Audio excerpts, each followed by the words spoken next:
জাঁকিয়ে না হলেও কিছুটা শীতের আমেজ ফিরল বাংলায়। প্রায় ১৭ এর কাছাকাছি পৌঁছে যাওয়া রাতের তাপমাত্রা ফের নামল ১৪ এর ঘরে। তবে ২৩শে জানুয়ারি পর্যন্ত আর খুব বেশি পারদ উত্থান পতনের ইঙ্গিত নেই।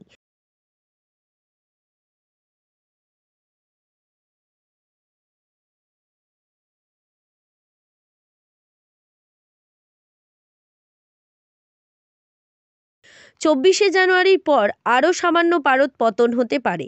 দক্ষিণ এবং উত্তরবঙ্গে আংশিক মেঘলা আকাশ, ঘন কুয়াশার দাপট। সুর ভবন, দেশি ও বিদেশি বাদ্যযন্ত্রের বিশ্বস্ত প্রতিষ্ঠান।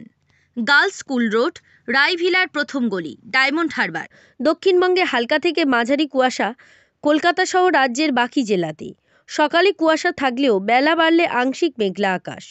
কুয়াশার সতর্কতা বীরভূম, মুর্শিদাবাদ, নদিয়া ও বর্ধমান সহ সংলগ্ন কিছু এলাকায়। সকালে আংশিক মেঘলা আকাশ, বিকেলের পর মূলত শুষ্ক আবহাওয়া। আসাম ও সংলগ্ন এলাকায় রয়েছে আরও একটি ঘূর্ণাবর্ত রয়েছে দক্ষিণ পশ্চিম বঙ্গোপসাগরে। উত্তরবঙ্গে কুয়াশার সতর্কতা, মালদা, উত্তর ও দক্ষিণ দিনাজপুরের সব থেকে বেশি। এছাড়াও দার্জিলিং, জলপাইগুড়ি, কোচবিহারে কুয়াশার দাপট। আগামী ৪ থেকে ৫ দিন কুয়াশার প্রভাব থাকবে উত্তরবঙ্গের প্রায় সব জেলাতে। দার্জিলিং, কালিম্পং সহ উত্তরবঙ্গের সব জেলাতেই শীতের দিনের উপস্থিতি। কোল্ড ডে থাকবে রবিবার পর্যন্ত। দার্জিলিং এবং কালিম্পংয়ে বৃষ্টি চলবে। ২১/১/২০২৪। দক্ষিণ ২৪ পরগনা জেলা থাকবে আংশিক মেঘলা আকাশ।